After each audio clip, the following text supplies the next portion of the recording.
Morning class. क्या चलिए, कल मैंने फंडामेंटल ड्यूटीज़ आपको बताई थी ना।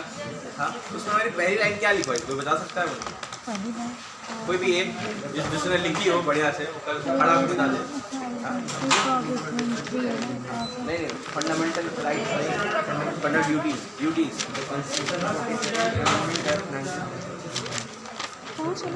जोर से बोल। कोई सुन रहा है? ध्यान से बोल रहा है, सुन लो एक बार। The Constitution 42nd Amendment Act 1946 has introduced a code of 10 fundamental duties for the citizen. The fundamental पहली लाइन समझे सब लोग? पहली लाइन क्या लिखी है? हाँ, ध्यान से लिखी हुई है ना। फिर भी मुझसे लोग बाहर पूछ रहे हैं कि सर आपने 10 ही फंडामेंटल राइट लिखवाई, 11वीं क्यों नहीं लिखवाई? यार 42nd अमेंडमेंट एक्ट में 1976 में 10 ही ऐड हुई थी, 11वीं नहीं ऐड हुई थी, वो 2002 में ऐड हुई थी। ठीक है, तो मैं जब आपको उसकी हिस्ट्री बता रहा हूँ कि उस अमेंडमेंट एक्ट में उस समय 10 ऐड हुई थी, क्या कब शुरुआत कैसे हुई इसकी ये बता रहा हूँ, तो मैं उसमें 11वीं नहीं ना बता दूँगा आपको। तो आप जो मैं लिखवा रहा हूँ उसको थोड़ा सा ध्यान से पढ़िए कि मैं क्या लिखवा रहा हूँ। ठीक है, इस टाइप के क्वेश्चंस समझ रहे? जैसे अब वो पता नहीं कोई पूछ रहा था ना कि सर आप मतलब कि कहते हैं जरूरी नहीं है सुप्रीम कोर्ट कहीं भी जा सकते हैं। यार मैं क्या बोल रहा हूँ कि डायरेक्ट सुप्रीम कोर्ट जाने का रास्ता फंडामेंटल राइट से मिलता है। इस टाइप के क्वेश्चन आप ध्यान से सुनेंगे या पढ़ेंगे ना तब कुछ आपको आएंगे नहीं इस टाइप के क्वेश्चन। ठीक है, तो मेरे ख्याल से DPSP हो गया था। 8वां लिखेंगे, अरे 7वां पढ़ेंगे। एंड इंडिपेंडेंट जुडिशरी, हम लोग फीचर्स लिख रहे हैं कॉन्स्टिट्यूशन के। ठीक है, कि हमारा कॉन्स्टिट्यूशन में क्या क्या खास बात है। ठीक है, तो ये है features. Feature number 7, independent judiciary लिखेंगे, उसके अंदर बोर्ड डाल के the democratic freedom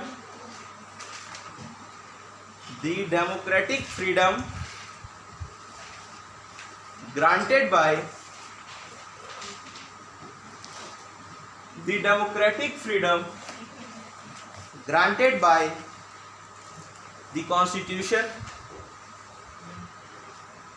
the democratic freedom granted by the constitution would have been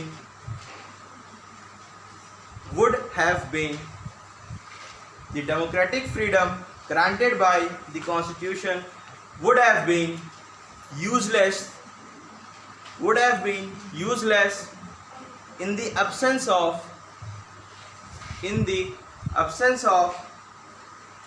independent machinery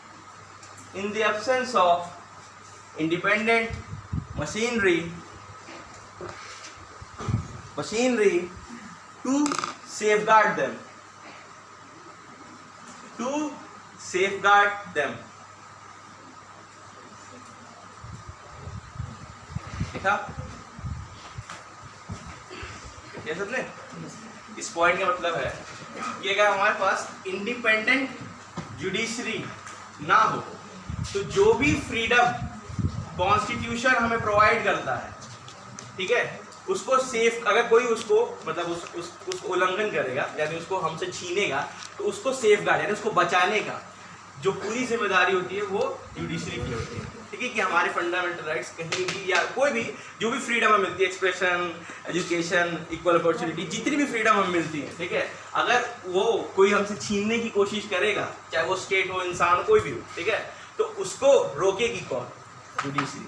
और इंडिपेंडेंट जुडिशरी की क्या अहमियत है? अगर ये किसी के सबऑर्डिनेट होगी, इंडिपेंडेंट नहीं होगी, यानी कि लेजिस्लेचर या एग्जीक्यूटिव किसी के भी सबऑर्डिनेट जुडिशरी आएगी तो वो अपना काम पूरे परफेक्टली नहीं कर पाएगी, क्योंकि जो जुडिशरी हम लोग को सेफगार्ड देती है वो स्टेट के अगेंस्ट भी देती है। मतलब जुडिशरी जो है वो स्टेट को भी ध्यान देती है। स्टेट मतलब अपना लेजिस्लेचर और एग्जीक्यूटिव इनको भी चेक में रखती है कि तुम अपनी पावर्स का गलत इस्तेमाल मत करना। ठीक है, अगर आप लोग खुद सोचिए, अगर जुडिशरी इनके अंदर आ जाएगी तो ये जो गलत काम करेंगे या ये जो गलत लेजिस्लेशन बनाएंगे उसको कैसे रोका जाएगा?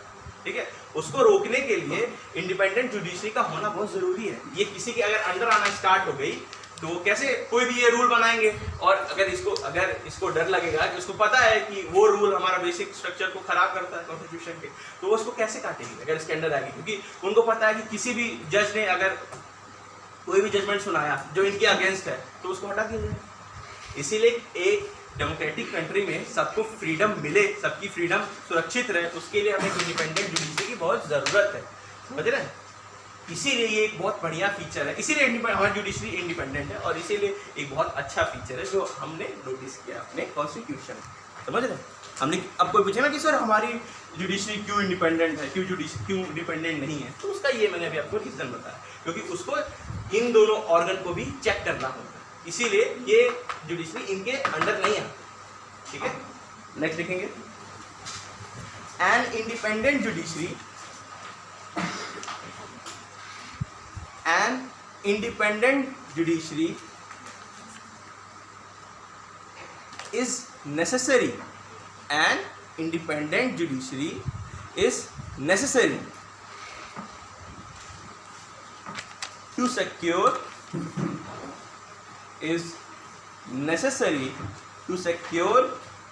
the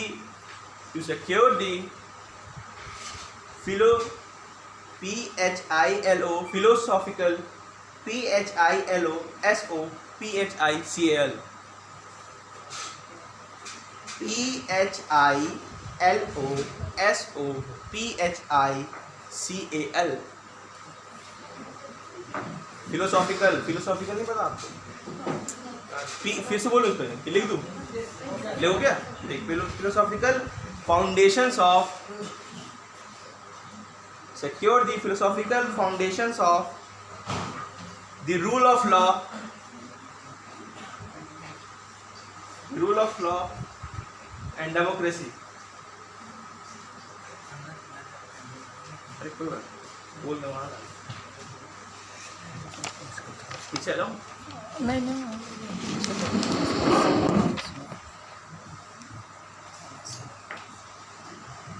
An independent judiciary is necessary to secure the philosophical foundations of the rule of law and democracy.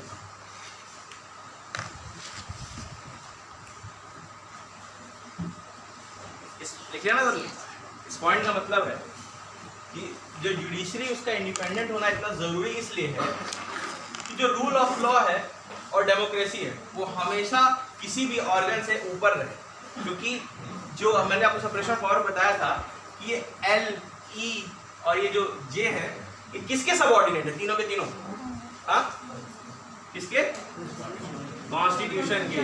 Constitution क्या है, रूल ऑफ लॉ, ठीक है। ये आपको बताता है कि हमारी जो कंट्री है वो रूल ऑफ लॉ के क्या कहते हैं गवर्न होती है। रूल ऑफ लॉ यानी लैंड ऑफ लॉ, समझ रहे हैं। जो भी क्या कहते हैं तो हमारा लेजिस्लेचर हमें जितने भी रूल्स एंड रेगुलेशंस बनाता है, एग्जीक्यूटिव के जितने भी डिपार्टमेंट्स होते हैं रूल्स एंड रेगुलेशंस आते हैं, तो हम लोग जो भी गवर्न होते हैं वो किसी बॉडी से गवर्न नहीं होते हैं, हम रूल ऑफ लॉ से गवर्न होते हैं, ठीक है। एक जो प्रोविजंस जो हमारे कॉन्स्टिट्यूशन के अंदर बनाए रखे गए हैं उनसे हम गवर्न होते हैं, समझ रहे हैं। हमारे लिए कोई सुप्रीम ये तीनों नहीं है, ये तीनों बदलते रहते हैं, ठीक है। आज कोई जज है, कल कोई सीओएम है, कल कोई पीएम है, कल कोई प्रेसिडेंट है, कल कोई आज इसकी पार्टी उसकी पार्टी है, कल ये सब चीज़ें बदलती रहती हैं। बट जो कांस्टेंट रहता है, जो सुप्रीम है अपनी कंट्री में, जिससे हम सब गवर्न होते हैं, वो है कॉन्स्टिट्यूशन, ठीक है। इस पॉइंट का सिर्फ यही मतलब है, अगर जुडिशरी इंडिपेंडेंट नहीं रहेगी तो इसकी सुप्रीमेसी कम हो जाएगी, क्योंकि ये दोनों लोग अगर अपनी पावर का इस्तेमाल करके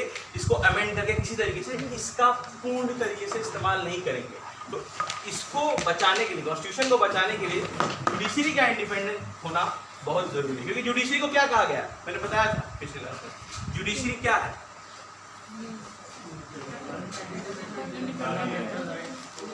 इंटरप्रेटर।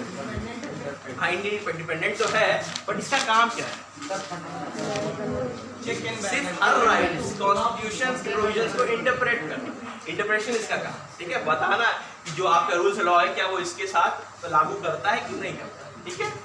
यही है, इस छोटे से पॉइंट का सिर्फ इतना ही मतलब है कि मैं आपको बस इम्पोर्टेंस समझा रहा हूँ कि क्यों हमारी जो जुडिशरी है वो इंडिपेंडेंट क्यों है और उसके इंडिपेंडेंट होने का क्या कहते हैं इम्पोर्टेंस क्यों रखता है हमारी कंट्री में, समझे। कि वो दोनों को चेक करती है कि वो कॉन्स्टिट्यूशन को सप्रेस उसको ऊपर रखते हैं। सबसे ऊपर हमारे देश में क्या है, कॉन्स्टिट्यूशन। नेक्स्ट लिखेंगे उसी में, the power of judicial review, the power of judicial review have helped the power of judicial review have helped judiciary to the powers of judicial review have helped judiciary to मदद करना help judiciary to keep other organs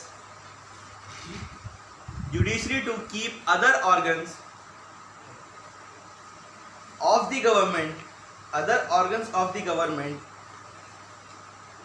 in their respective boundaries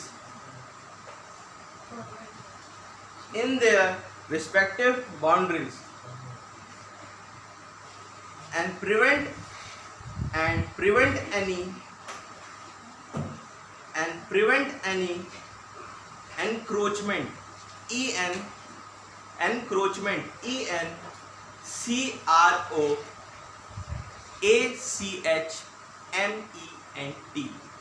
encroachment, ठीक है, and prevent any encroachment in each other's spheres SPHERES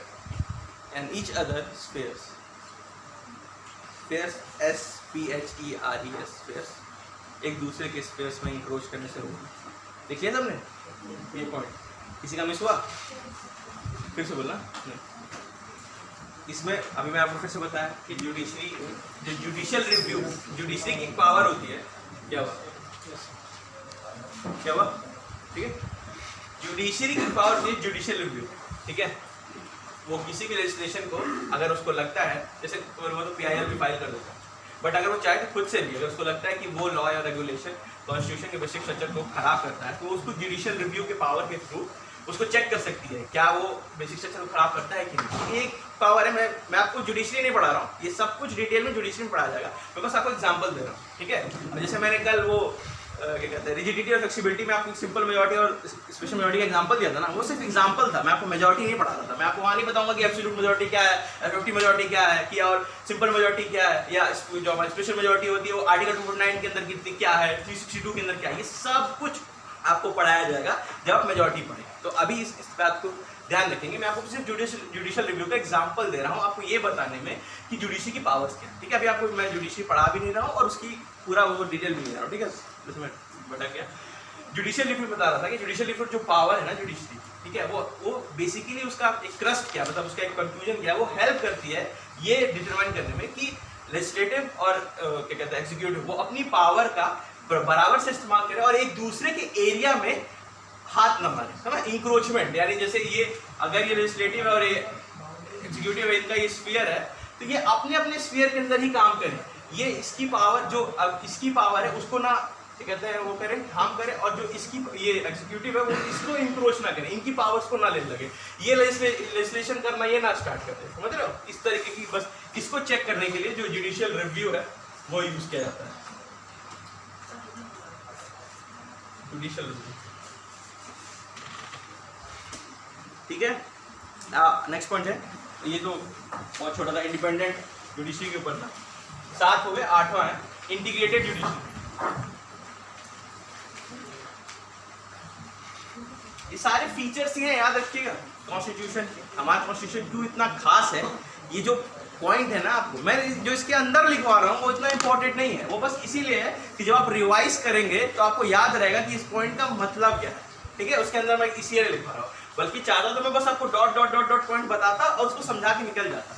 but अगर आपको उसको revise करना होगा, मान लीजिए आज आप खुद देखिएगा, जब आप अभी आप पढ़ रहे हैं, मतलब मुझे उनको नहीं पता जो रिवाइज कर रहे हैं उनका तो चलो सही है, बट जो लोग इसको पहली बार अभी पढ़ रहे हैं ना, वो जब आप जैसे से आप पार्ट 5 प्रेसिडेंट तक आओगे ना, आप भूल जाओगे कि क्या क्या हुआ, ठीक है। इसीलिए मैं इसको लिखवा रहा हूँ कि जब आप आगे चल के 2-3 महीने बाद जब इसको आप रिवाइज करोगे तो आपको चीज़ें याद है, इसलिए थोड़ा थोड़ा मैं उसमें लिखवाने की, वरना तो डॉट डॉट लिखवा के मैं आगे बढ़ सकता हूँ, वो बहुत बड़ी बात नहीं है इसको।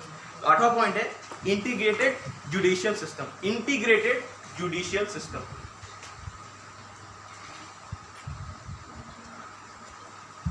ये भी हमारे कॉन्स्टिट्यूशन में एक खास चीज है, इंटीग्रेटेड जुडिशियल सिस्टम। लिख रहे हैं, unlike the judicial systems, unlike unlike the judicial systems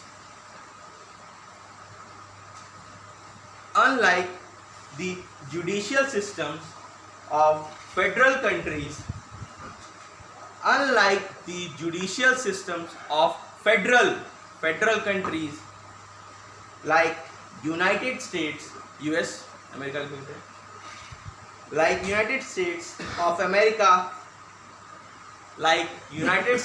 of America, comma, the Indian Constitution has,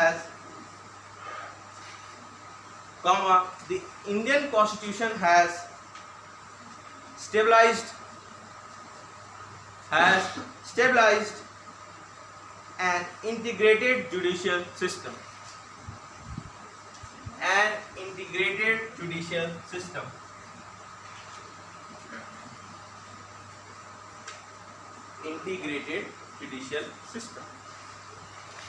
देख लिया? देख ना तुमने? हमारे कंट्री में ये हमारे कॉन्स्टिट्यूशन का क्या कहते हैं फीचर है कि हमारा जो जुडिशियल सिस्टम ना इंटीग्रेटेड है, ठीक है? सबके लोअर कोर्ट, उसके ऊपर डिस्ट्रिक्ट कोर्ट, ठीक है, उसके ऊपर हर स्टेट का हाई कोर्ट, ये जो है ये सारे स्टेट्स में एक तरीके से कॉमन है, ठीक है? बट इन सबसे जो ऊपर आता है वह सुप्रीम कोर्ट। तो सारे जितने भी स्टेट हैं वो सब इसके एक तरीके से अंडर आते हैं, ठीक है? ये इंटीग्रेटेड है, इसका मतलब है कि ये एक ही पूरा जुडिशियल सिस्टम, ठीक है? इसको इंटीग्रेटेड जुडिशियल सिस्टम कहते हैं कि सारे स्टेट के पास ये 3 मैकेनिज्म तो है और इसके अलावा भी बहुत सारे हैं, ट्रिब्यूनल सब कुछ है, बट ये सब कुछ अंडर किसके आता है? Supreme court. फाइनल वर्डिक्ट किसका होगा? Supreme court. ये होता है इंटीग्रेटेड का मतलब, ठीक है? अब इंटीग्रेटेड कहाँ नहीं है? यूएस में मैं आपको बताता हूँ यूएस में क्या है। यूएस में क्या है? यूएस में उसका जुडिशियल सिस्टम जो सेंटर का है वो अलग है और जो स्टेट का है वो अलग है, ठीक है? बट इस बात को याद रखिएगा, जैसे जो आपके 3 उनके दिख रहा है ना आपको, मैं जो बना रहा हूँ, चल रहा है।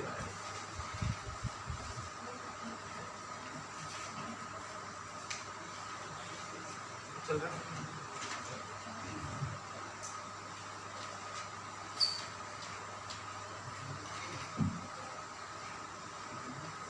ये 3 बॉक्स मानिए,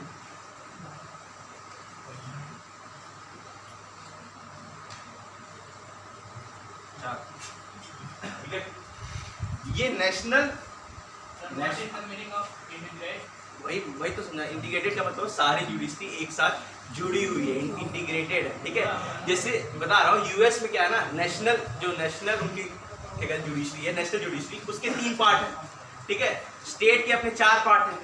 तो स्टेट की अपनी अलग एक जुडिशरी है और क्या कहते हैं उनकी नेशन की अपनी अलग जुडिशरी है। बट अभी मैं उसको बताऊंगा कि ऐसा नहीं कि तुम इंडिपेंडेंट काम करती है, ऐसा भी नहीं है, तो ध्यान रखिएगा। तो उनकी नेशनल की अलग है और स्टेट्स की अलग है, बट हमारे यहाँ ऐसा नहीं है, हमारे यहाँ सेंटर में एक ही है, ठीक है? और पर्टिकुलर क्या कहते हैं जो स्टेट्स हैं उनके अपना 3 दिया हुआ है, ठीक है? उनका अपना मैकेनिज्म बनाया हुआ है, बट वो सब उसके सबऑर्डिनेट है, ठीक है? सब जो है सुप्रीम कोर्ट के सबऑर्डिनेट है हर मैटर में। हाँ, जुड़े हुए आपस में एक तरीके से। इंटीग्रेशन का मतलब तो वही होता है ना, बट उसका क्रस्ट क्या है जो मैं आपको बताने की कोशिश कर रहा हूँ। तो नेशनल लेवल पे नेशनल जो डिस्ट्रिक्ट कोर्ट, ठीक है, एपिलेट कोर्ट और यहाँ नेशनल सुप्रीम कोर्ट, ये उनका नेशनल स्ट्रक्चर है, ठीक है, यूएस का। और यहाँ 4 जगह नहीं है, 4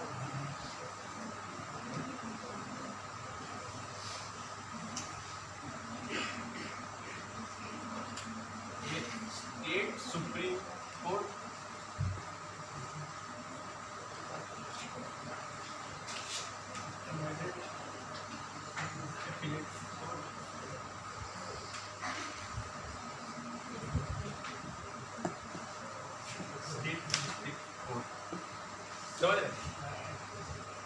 इनके पास नेशनल पे भी डिस्ट्रिक्ट कोर्ट है, एपिलेट कोर्ट है और सुप्रीम कोर्ट है। इनके पास स्टेट्स में भी पर्टिकुलर उनका डिस्ट्रिक्ट कोर्ट है, एपिलेट कोर्ट है और उनका सुप्रीम कोर्ट है, स्टेट के पास भी है। बस ये जो सुप्रीम कोर्ट है वो इसके सबऑर्डिनेट है तब एक ही कंडीशन पे है, जब भी वो प्रोविजन जो भी फेडरलिज्म से रिलेटेड होगा, जो भी प्रोविजन फेडरलिज्म से रिलेटेड होगा उनके कंट्री में, जो भी प्रोविजन फेडरलिज्म से, जो सेंटर और स्टेट की पावर से रिलेशन होगा, उसी में बस ये क्या कहते हैं, इससे सबऑर्डिनेट हो जाता है। उसी चीज में बस उनका स्टेट सुप्रीम कोर्ट उनके नेशनल सुप्रीम कोर्ट से सबऑर्डिनेट हो जाता है। बाकी हर जो भी प्रोविजन कॉन्स्टिट्यूशन में उनके लिखे हैं जो फेडरलिज्म से यानी उनके सेंटर और स्टेट से रिलेटेड नहीं है, उसमें यही सुप्रीम है, उसके लिए आप यहाँ नहीं जा सकते, समझे। पर अपने में हमारे इंडिया में ऐसा नहीं, आप अंतिम हमारा सुप्रीम कोर्ट ही है, चाहे हर कॉन्स्टिट्यूशन के हर प्रोविजन के लिए, ठीक है। सिर्फ फेडरलिज्म के लिए वो सीमित तो नहीं है। यही डिफरेंस है, की डिफरेंस है हमारे क्या कहते हैं इंटीग्रेटेड जुडिशरी का और उनका इंटीग्रेटेड नहीं है। फेडरल कंट्रीज में मेनली इंटीग्रेटेड नहीं होता, किसी की जो सबका स्पेशल। अब मैंने सारी दुनिया कॉन्स्टिट्यूशन नहीं पढ़ के रखा है, सबका नहीं पढ़ के रखा है, तो मैं जितना आपको एग्जाम्पल बता रहा हूँ, किसी फेडरलिज्म में हो सकता है कि उनके में इंटीग्रेटेड हो, जैसे हमारे में भी, हम भी फेडरल ही है बट हमारे में इंटीग्रेटेड हो। तो कल कोई गूगल सर्च करके आप बताइएगा कि सर वहाँ तो इंटीग्रेटेड है, आप तो कहते हैं स्ट्रिक्ट फेडरलिज्म में नहीं होता है, ठीक है। हम भी फेडरल ही हैं, इस तरह को याद रखना, बट हम स्ट्रिक्ट नहीं है, हम मिक्स्ड, समझ रहे हो, वो भी मिक्स्ड होगी। ये डिफरेंस समझ में आया कि नहीं, इतना बताइए हाँ, कि कैसे हमारा इंटीग्रेटेड जुडिशियल सिस्टम है, उनका नहीं है, ठीक है। उनके पास जो हमारा जो स्ट्रक्चर है, उनके पास स्टेट को भी है, उनके पास सुप्रीम कोर्ट स्टेट में भी है और नेशनल में भी है, हमारे में नहीं। हमारे में जो मेन सुप्रीम है वो एक ही है, सुप्रीम कोर्ट, वो दोनों के लिए, वो स्टेट और नेशनल दोनों के लिए। यही इंटीग्रेशन का मतलब है, यह हमारे में स्पेशलिटी है हमारे कॉन्स्टिट्यूशन, समझ गए। किसी कोई डाउट, इस बात को ध्यान रखेंगे। चलिए नेक्स्ट पॉइंट लिखते हैं, single citizenship.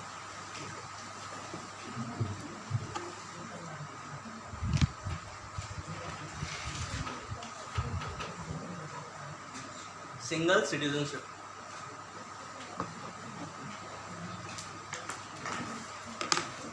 it means that every Indian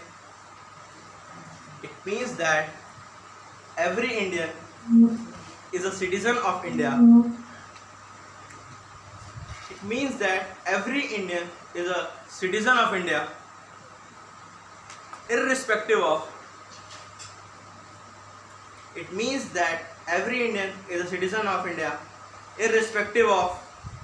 the place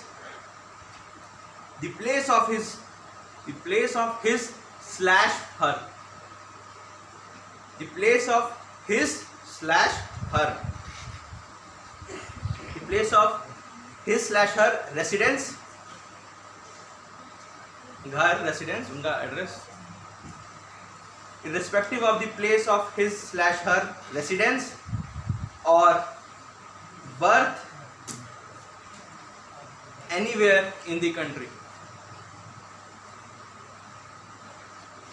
Anywhere in the country.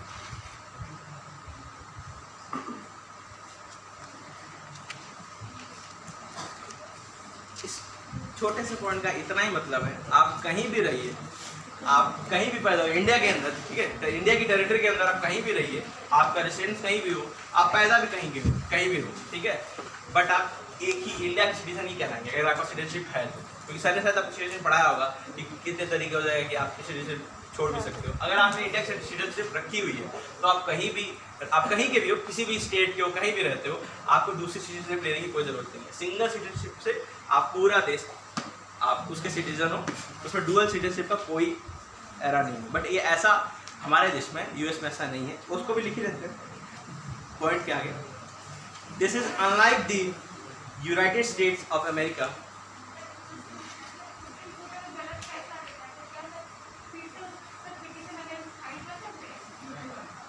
File नहीं कर सकते, अगर तुमको लगता है वो गलत दे रहा है तो आप टेंशन मत लीजिए। बहुत बार ऐसे केसेस हुए हैं कि जिसमें सुप्रीम कोर्ट ने खुद ही अपने जो क्या कहते हैं वो जजमेंट्स को ओवर रूल किया है, ठीक है, समझ रहे हो। अगर मान लो क्या कहते हैं सेवन बेंच जज ने क्या कहते हैं कोई एक जजमेंट सुनाया, ठीक है, अब वो सबको सुना दिया, अब वो चीज़ हो गई, बस सुना दिया तो सुना दिया, खत्म। अगर मान लो कोई किसी ने कह दिया कि रिजर्वेशन सही है, ठीक है, कह दिया तो वो सही है, अब आप उसके लिए कुछ कर नहीं सकते, ठीक है। बट आगे अब जैसे होता है ना, लोगों में अनरेस्ट पैदा हो जाएगा, लोगों को चीज़ें पसंद नहीं आएंगी, लोग प्रोटेस्ट करेंगे वगैरह वगैरह, तो फिर वहाँ खुद जो सीजीआई वो सोचेंगे कि शायद ये जजमेंट सही नहीं है, तो उसको रिव्यू करने के लिए अब वो 7 बेंच जज की नहीं, अब वो 9 बनाएंगे, उससे ज़्यादा बनाएंगे, ठीक है, 9 मैन जज बनाएंगे और वो उसको वापस से पूरा उस केस को रिव्यू करेगी, कुछ पूरे केस में क्या क्या वर्डिक्ट सुनाए गए थे, क्या क्या सबूत थे, क्या क्या सब कुछ रिव्यू करेगी और फिर से वर्डिक्ट देगी। और कई बार ऐसा हुआ है, बहुत सारे गोरखनाथ केस में, सब में बहुत सारा ऐसा हुआ है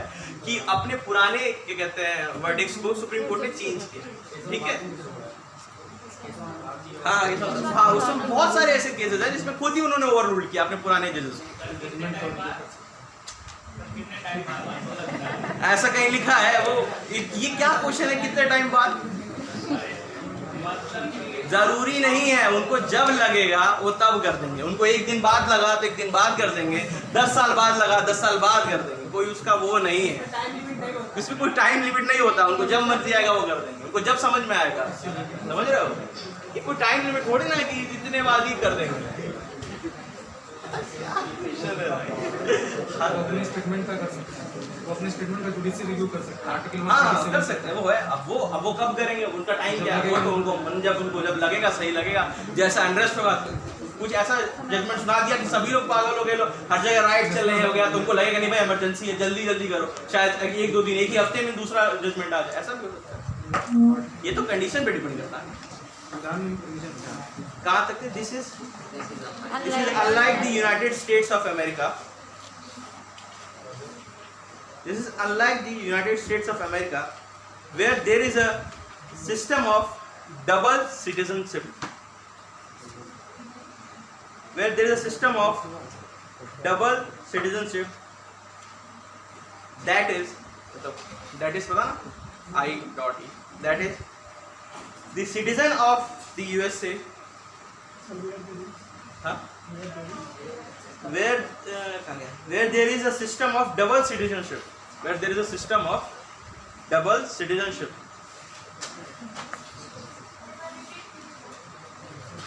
This is unlike the United States of America, where there is a system of double citizenship. मैं बस आपको एग्जांपल के लिए लिखवा रहा हूँ, ठीक है, इस बात को बस लिख लीजिए। This is unlike the United States of America, where there is a system of double citizenship. That is, the citizens of USA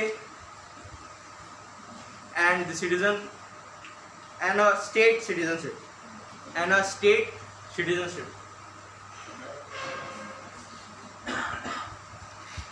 that is the citizen of the USA and a state citizenship ये सिर्फ example है, हमारे country में एक citizenship, ठीक है।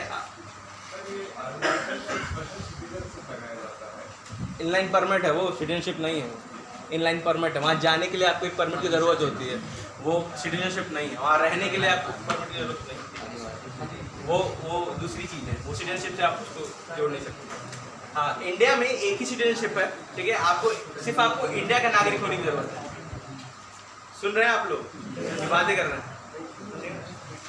India में एक ही सिटीजनशिप, आपको इंडिया का नागरिक होने की ज़रूरत है। यूएसए में ऐसा नहीं है, वहाँ पे एक नेशनल सिटीजनशिप भी है और जिस स्टेट में आप रहते हो उसकी सिटीजनशिप भी है, ठीक है। वो फेडरेशन है ना, वहाँ स्टेट्स एक साथ, जो इंडिपेंडेंट स्टेट थे वो मिलजुल के उन्होंने एक कंट्री बनाया, एक नेशन बनाया।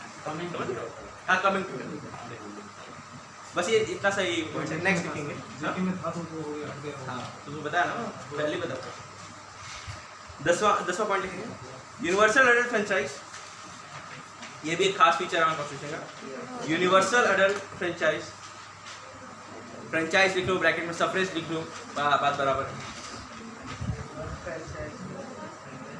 FRANCHISE, franchise. इसमें लिखेंगे, under the Indian constitution,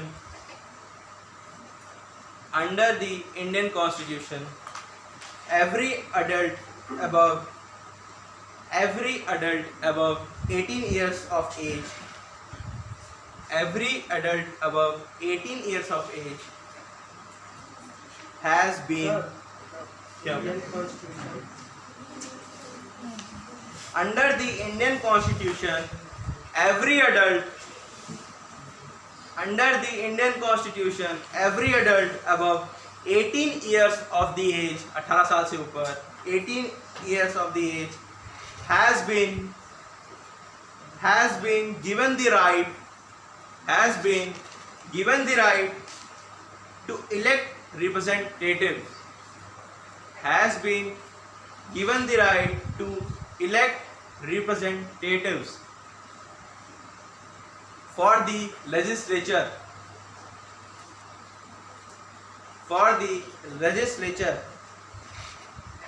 without any discrimination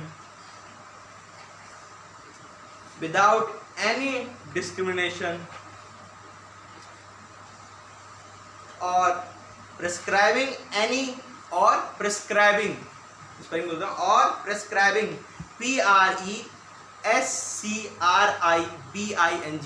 or prescribing any qualification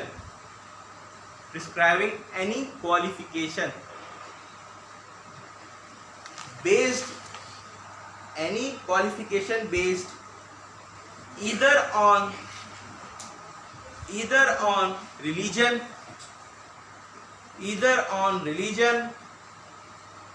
race,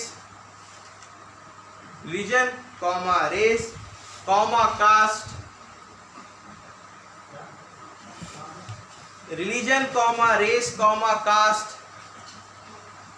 sex, descent, descent, and place of birth or residence or even property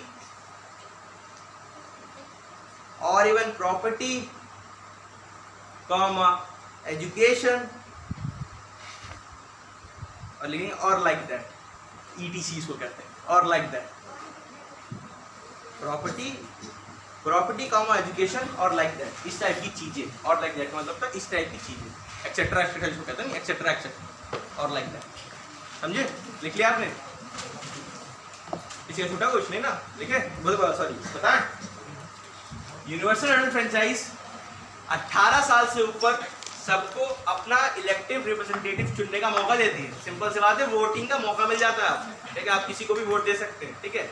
irrespective of आप पढ़े लिखे हैं कि नहीं, एजुकेटेड हैं कि नहीं है, आपका डिग्री है कि नहीं है, कहाँ आप रहते हैं, क्या आपकी रेस है, क्या कास्ट है, क्या सेक्स है, सबके रिस्पेक्टिव सबको मिलता है। आप पढ़े लिखे हैं, आप उतनी आपको नॉलेज है कि नहीं है, वो उसका मैटर नहीं है, सिर्फ एज का मैटर है। 18 साल से ऊपर होनी चाहिए और इंडियन सिटीजनशिप होनी चाहिए, ठीक है? वो भी जरूरी है, बाहर में बंदा के नहीं ना देगा। अब फिर अब कोई भी क्वेश्चन नहीं पूछेगा NRI वाला, ठीक है? अभी हुआ नहीं, अभी चल रहा है, ठीक है? तो बाद में पूछेगा, जब वो उसका जजमेंट आ जाएगा उसके बाद पूछना कि वो सर हाँ उनको भी तो मौका मिलना चाहिए। अब वो सुप्रीम कोर्ट डिसाइड करेगी कि उनको कैसे उनको दिया जाएगा मौका वोटिंग करने का, ठीक है? तो उनको कैसे करेंगे, अभी पूरा भी आया नहीं ना जजमेंट कि पूरा कैसे उनका प्रोसीजर कैसे होगा, कि वो आके देंगे कि वहीं से देंगे, समझ रहे हो? अभी इस पर डिस्प्यूट चल रहा है। तो हाँ, यूनिवर्सल एडल्ट फ्रेंचाइज समझ गया ना कि 18 साल से ऊपर सबको मौका मिलेगा, कोई डिस्क्रिमिनेशन नहीं होगा, ठीक है? कोई एजुकेशन की रिक्वायरमेंट नहीं, किसी चीज़ की रिक्वायरमेंट नहीं, बस आपको इंडियन सिटीजनशिप होना चाहिए, 18 साल से ऊपर होना चाहिए, तो आप वोट दे सकते, ठीक? सिंपल सी बात है। और ऐसा नहीं है, बोलो क्या बोल रहे? Written constitution, supremacy of the constitution, comma डाल के, written constitution, comma supremacy of the constitution, comma division of powers, ये सब फीचर्स है फेडरल के, मैं जो लिखवा रहा हूँ लिख लीजिए। written constitution क्या बोल रहा written constitution, supremacy of the constitution, supremacy of the constitution, सबसे ऊपर कॉन्स्टिट्यूशन, कॉमा डाल के, division of powers between union and state, division of powers between union and state, division of powers between union and state, bicameral legislation, BICAMERAL legislature, bicameral legislature, comma independent judiciary, bicameral legislature, comma independent judiciary, comma etc.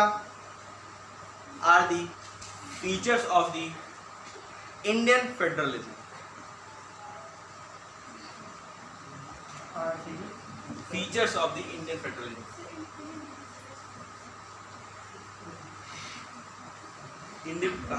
Independent judiciary comma etcetera are the features of the Indian constitution.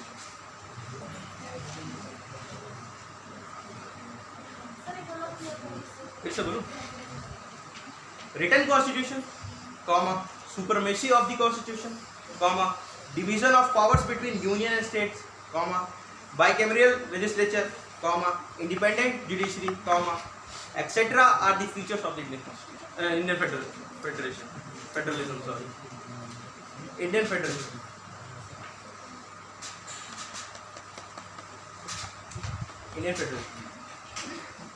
Indian federalism के ये सारे आपके written constitution, supremacy of the constitution, ठीक है, independent judiciary, सब उसके features हैं, ठीक है। कैसे आप कभी आपसे पूछा जाएगा ना कि आप कैसे कह सकते हो कि इंडिया एक फेडरेशन है, इंडिया फेडरल है, समझ लो।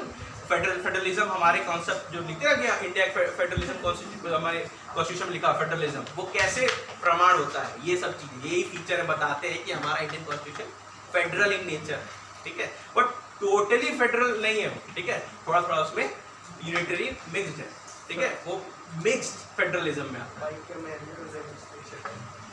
मतलब लोकसभा राज्यसभा, दो बाइकैमरियल मतलब दो, लोकसभा राज्यसभा, समझ रहे हो। कई जगह ऐसा नहीं होता, जैसे हमारे स्टेट में कहीं ना विधानसभा एक ही होती, दो नहीं होती, स्टेट असेंबली में भी ऐसा होता है, समझ रहे हो, उसको बाइकैमरियल कहते हैं।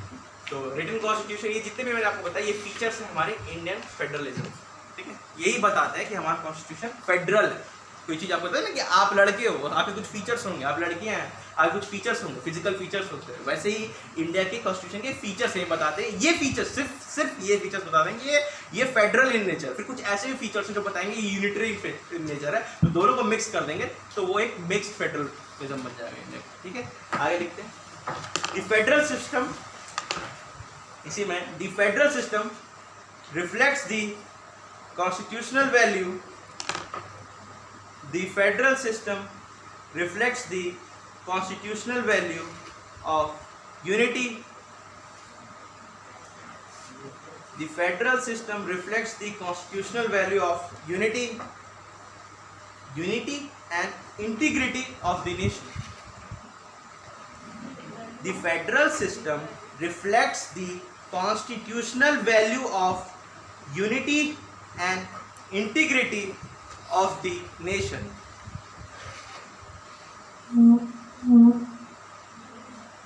And more importantly,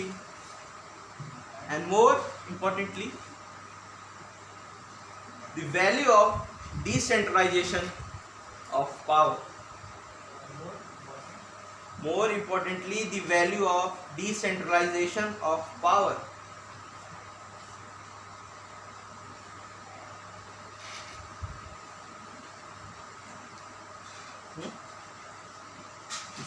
इसे रिपीट कर दे रहा हूँ। The federal system reflects the constitutional value of the unity and the integrity of the nation, and more importantly, the value of decentralization of power. Federalism ही हम लिख लिया ना, लिया। फेडरलिज्म हमें बताता है, बताता क्या है, हम लोग को हेल्प करता है ये जानने के लिए कि हमारे जो क्या कहते हैं इंडिया की यूनिटी और इंटीग्रिटी को वो शो करता है, ठीक है। कोई भी स्टेट है उसको फेडरल पावर है, सेंटर ने उसको फेडरल पावर दे रखी है, ठीक है, बट वो इस बात का ध्यान रखिएगा इतनी भी पावर नहीं दे रखी है कि वो ऑटोनॉमस हो जाए, इंडिपेंडेंट हो जाए, ठीक है। वो फेडरल है हमारा इन नेचर, बट इतना भी फेडरल नहीं है कि कोई भी स्टेट हमारे देश से निकल सके, तो उसकी यूनिटी और इंटीग्रिटी को भी फेडरल स्ट्रक्चर हमारा सिक्योर करता दिखाता है। हमारा फेडरलिज्म जो हमारा है, मैं बाहर की बात नहीं कर रहा हूँ, देश की बात नहीं कर रहा हूँ, जो हमारा फेडरलिज्म है वो ये भी सिक्योर बताता है कि हम सिक्योर करता है हमारे देश की यूनिटी और इंटीग्रिटी, कि हम लोग अलग ना हो, ठीक है। ये भी हमारा जो फेडरलिज्म है ये बताता है, ये बाकी फेडरलिज्म नहीं बताते, ये हमारा इंडिया का है, ये बहुत स्पेशल है कि ये फेडरलिज्म का मतलब यही होता है कि सब लोग मिलके जुड़े हुए हैं, बट हमारा फेडरलिज्म इतना यूनिक है कि ये बताता है कि जो जुड़े हैं वो अलग नहीं हो सकते, हम इंटीग्रिटी, हम एक यूनिटी है, हमारा एक नेशन, एक पूरा एक यूनिट, तो ये भी हमें अपने फेडरलिज्म से पता चलता है। अगर आपसे मान लीजिए क्वेश्चन पूछा जाता है ना कि what are the features of the Indian federalism, या फेडरलिज्म के ऊपर है कि what do you understand by federalism, Indian federalism, comment, discuss, इस टाइप के क्वेश्चन आते हैं ना, तो आप उसमें ये पॉइंट लिख सकते हैं कि हमारा जो फेडरलिज्म है वो इतना स्पेशल है कि वो इंटीग्रिटी और अपने यूनिटी की बात करता है, उससे रिफ्लेक्ट होती है इंटीग्रिटी और क्या कहते हैं यूनिटी अपने देश की। तो इस तरह के आप पॉइंट लिख सकते हैं, ये पॉइंट मैं आपको बता रहा हूँ, ठीक है। उसके फीचर्स तो लिखोगे या फेडरलिज्म हो तो उसके मैंने आपको फीचर्स बताया, आप उसके फीचर्स लिखोगे, फिर उसके नीचे एक पॉइंट डाल के इतना भी लिखोगे कि हमारा फेडरलिज्म जो है वो हमें यूनिटी और कहते हैं इंटीग्रिटी की तरफ पुश करता है, प्रॉम्प्ट करता है, ठीक है। इस टाइप के आप एक पॉइंट लिख सकते हो। ये बस वही पॉइंट था जो मुझे लगता है इंपॉर्टेंट है, वो मैं आपको जरूर लिखवा देता हूँ, ठीक है। Another significant feature of Indian federalism, another significant feature of the Indian federalism is the dominance of union government over the states. बोलो, another significant feature of the Indian federalism is dominance of union government over the state.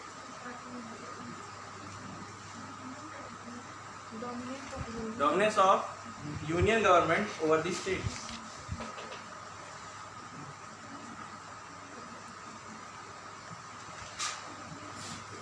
क्या हम अपने country को union बोलते हैं तो बार-बार यहाँ फेडरलिज्म क्यों आता है? कंट्री हमारी यूनियन है, ठीक है, बट यूनिटरी नहीं है। फेडरलिज्म अलग चीज है, देखो यूनियन ऑफ नेशन, ठीक है, और फेडरेशन ऑफ नेशन को मैं डिफरेंस समझा तो क्या होता है? ये सब फेडरेशन में ये होता है कि वहाँ पे स्टेट और कंट्री को दोनों को इक्वल पावर, हाँ, लेकिन यूनियन में ऐसा नहीं है, हाँ, सेंट्रल पावरफुल ठीक है, बट जैसे बांग्लादेश फेडरलिज्म, क्योंकि उसके हमारे कुछ मिक्स्ड फीचर्स भी हैं। फेडरलिज्म का मतलब होता है कि जो नेशनल जो गवर्नमेंट है वो स्टेट गवर्नमेंट के साथ पावर शेयर करे, ठीक है। यूएस करती है, ठीक है, वो बहुत ज़्यादा करती है, वो उनके एरिया में इंक्रोच भी नहीं करती है, बट हमारे में ऐसा नहीं, हम पावर शेयर करते हैं सेंट्रल स्टेट, ठीक है, बट इतना भी नहीं है कि वो कुछ भी बना ले। कुछ यूनियन लिस्ट, स्टेट लिस्ट और कंकरेंट लिस्ट पे दोनों बना सकते हैं ना, स्टेट भी रूल कर सकता है और यूनियन भी कर सकता है, बट अगर उस कंकरेंट लिस्ट से, ठीक है, कोई सब्जेक्ट उठाया गया जिसमें दोनों ने बनाया है तो किसका लॉ चलेगा? सेंट्रल का चलेगा। तो ये पावर तो दी गई है, बट उतनी नहीं दी गई है कि वो यूनिटरी बन जाए। ये हमारा बीच का है, तो इंडिया हर चीज़ में बीच का है। इकोनॉमी भी उसकी ना तो कैपिटलिस्ट है ना कम्युनिस्ट है, वो भी मिक्स्ड इकोनॉमी, समझ रहे हो, वो सोशलिस्ट है नेचर में, वो ना हम लेफ्ट है ना राइट है, हम बीच में, ठीक है। तो ना हम पूरे फेडरल है ना ही पूरे यूनिटरी, यही तो तुमको बताता हूँ, यही तो स्पेशल है हमारी कंट्री में कि हम बीच में, हमें थोड़े थोड़े फीचर फेडरल के भी हैं और थोड़े थोड़े यूनिटरी के भी, ठीक है। और यूनिटरी और यूनियन में डिफरेंस, यूनिटरी और यूनियन में डिफरेंस है, समझे क्या? यूनिटरी का मतलब होता है कि आपके पास एक ही गवर्नमेंट है, ठीक है, वही मेन गवर्नमेंट है, वो सारे सब्जेक्ट पूरा देश वही चलाती है, जैसे बांग्लादेश होता है, ठीक है, हाँ, इस टाइप की कंट्रीज होगी। बट यूनियन का मतलब होता है कि सारे, मतलब पूरा जो देश है वो अलग अलग स्टेट से मिलके बना है, ठीक है, मगर यूनियन में वो बाहर नहीं निकल सकता। एक बार बन गया, जुड़ गया उस देश में, तो उसी में ही रहेगा, उसको बाहर निकलने का कोई क्लॉज नहीं है। तो यूनियन और यूनिटरी में डिफरेंस होता है, इस बात को ध्यान रखें, तुम थोड़ा सा कंफ्यूज हो गए उसी में ना। क्या बोल रहे? हाँ, ये था ना, another senior feature of Indian federalism की हमारा फेडरलिज्म को पता है यूएस वाला कि भाई उनका जो नेशन है, ठीक है, वो स्टेट के उसमें इंक्रोच नहीं कर सकता। उनका जो स्टेट का जो भी प्रोविंशन जो कॉन्स्टिट्यूशन लिखा हुआ है जो फेडरलिज्म से रिलेटेड नहीं है, तो उनका स्टेट अगर कोई उस पर क्या कहता है कोई भी रूल रेगुलेशन बनाता है तो उसमें सेंटर इंटरफेयर नहीं कर सकता। बट अपने देश में ऐसा नहीं है, अपने देश में थोड़ा यूनियन गवर्नमेंट को थोड़ा ज़्यादा पावर दी गई है। अगर उसको लगता है कि नहीं हम ऐसा कोई स्टेट या कोई ऐसे पावर जिसको हमको करना चाहिए, ठीक है, तो उसमें स्टेट सब्जेक्ट को भी कभी कभी इमरजेंसी लगा करके क्या कहते हैं प्रोविजंस बना सकता है, समझ रहे हो, उसको थोड़ी ज़्यादा पावर दी गई है हमारे कंट्री। ये स्पेशल है, ये आप ब्लैक एंड वाइट मत सोचिए। और इस एग्जाम का ये बहुत ही मतलब आप समझ लीजिए मूल्य है कि आप किसी भी आंसर में ब्लैक एंड वाइट नहीं होंगे। अगर आपसे पूछा जाता है कि आपकी क्या कहते हैं आपकी इसके ऊपर डिस्कस करिए, अपना स्टेटमेंट दीजिए, तो आप ये नहीं कहेंगे कि रेजोल्यूशन पूरा ही खराब है या रेजोल्यूशन पूरा ही अच्छा है, उसमें कुछ खराब ही नहीं है। आप ब्लैक एंड वाइट नहीं हो सकते, आपको ग्रे होना पड़ेगा, ठीक है। आपको बोलना पड़ेगा रजिस्ट्रेशन बहुत ज़रूरी है इन पॉइंट की वजह से, उसमें ये चीज़ें अच्छी हैं और कुछ चीज़ें खराब भी है, जैसे क्रीमी लेयर एग्जाम्पल दे सकते हैं उसके अंदर, ये चीज़ें उसमें खराब है, उसको हटाना चाहिए, समझ रहे हो। तो आप हमेशा अपना आप ध्यान कोशिश करिएगा अपने आंसर्स, अपनी सोच मिडिल पाथ में रखें, ठीक है, ना पूरा व्हाइट हो ना पूरा ब्लैक हो, ठीक है, ना एक तरफ जाए ना एक तरफ आए, ठीक है। हमारे जैसे हमारा कंट्री ना पूरी फेडरल है ना पूरी यूनिटरी है, बीच में। वैसे अपने आंसर्स को, अपनी सोच को बीच में रखें, वो बहुत आपको फायदा करेगी, ठीक है। अब आप एक, क्योंकि इस बात को जानिए, कोई भी चीज़ पूरी अच्छी नहीं होती, कोई भी चीज़ पूरी खराब नहीं होती, सब में थोड़ा अच्छा थोड़ा बुरा होता है। अगर आप किसी भी चीज़ को पूरा अच्छा कह दोगे, पूरा बुरा कह दोगे ना, तो आपकी जो सामने वाला बोर्ड वाला आपको ऐसा फंसाएगा कि आप फिर फंसते रह जाओगे, समझ रहे हो। क्वेश्चंस में भी आपको नंबर नहीं मिलेंगे और इंटरव्यू में तो नहीं मिलेंगे, क्योंकि वो लोग जो आपसे वहाँ बैठे हैं वो बहुत एक्सपीरियंस का, बहुत ही उनकी सोच बहुत ही आगे लेवल पे। तो इस बात को ध्यान रखिएगा, जो भी आप बोले वो मिडिल में होना चाहिए, एक तरफ नहीं, किसी का साइड ना लें। 12वां है इमरजेंसी प्रोविजंस। अच्छा ठीक है, चलो कोई भी नहीं, आज के लिए बस आज